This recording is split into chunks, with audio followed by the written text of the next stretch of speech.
လက်ထဲမှာတုတ်တစ်ချောင်းသာကင်ထားပြီးယောက်ျားတစ်ယောက်ကလေထဲမှာမျောနေတယ်လို့မြင်ရတယ်။ဒါပေမဲ့ဒီလှည့်ကွက်ကိုခွဲချင်းစိတ်ဖြာကြည့်မယ်ဆိုရင်အမှန်တကယ်တော့မြေပြင်ပေါ်မှာခိုင်မာတဲ့သတ္တုပေါင်းတစ်ခုရှိနေတယ်ဆိုတာတွေ့ရမယ်။အဲ့ဒီသတ္တုပေါင်းနဲ့ချိတ်ဆက်ထားတဲ့တုတ်တိုတစ်ချောင်းလည်းရှိတယ်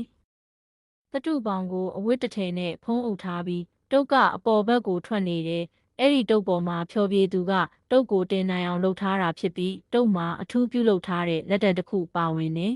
။အဲ့ဒီလက်တံကိုဖျော်ဖြေသူရဲ့အင်ဂျီလက်အတွင်းကလက်ထဲမှာတုတ်တစ်ချောင်းသာကင်ထားပြီးယောက်ျားတစ်ယောက်ကလေထဲမှာမျောနေတယ်လို့မြင်ရတယ်။ဒါပေမဲ့ဒီလက်ကွက်ကိုခွဲချင်းစိတ်ဖြာကြည့်မယ်ဆိုရင်အမှန်တကယ်တော့မြေပြင်ပေါ်မှာခိုင်မာတဲ့သတ္တုပေါင်းတစ်ခုရှိနေတယ်ဆိုတာတွေ့ရမယ်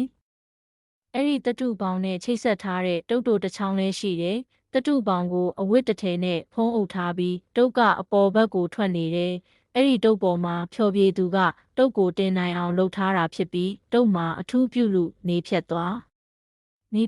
အောင်ထည့်ထားပြီးနောက်တစ်ဆင့်မှာတံမဏိပြားခိုင်မာတစ်ခုကိုအဲ့ဒီလက်တံနဲ့ချိတ်ဆက်လိုက်တယ်။သူထိုင်ချိန်မှာတော့အဲ့ဒီပြားကိုသူ့ပေါင်းပြီးထိုင်ကုန်အတွင်းကိုချောချောမွေ့မွေ့ထည့်လိုက်ပြီးနောက်မှလက်ကိုအင်ဂျီထဲပြန်သွင်းလိုက်တာကြောင့်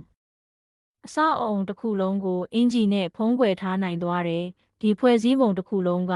သူ့ကိုလေးချိန်ကိုအပြည့်အဝထောက်ပံ့ပေးနေတာပဲဖြစ်ပါတယ်။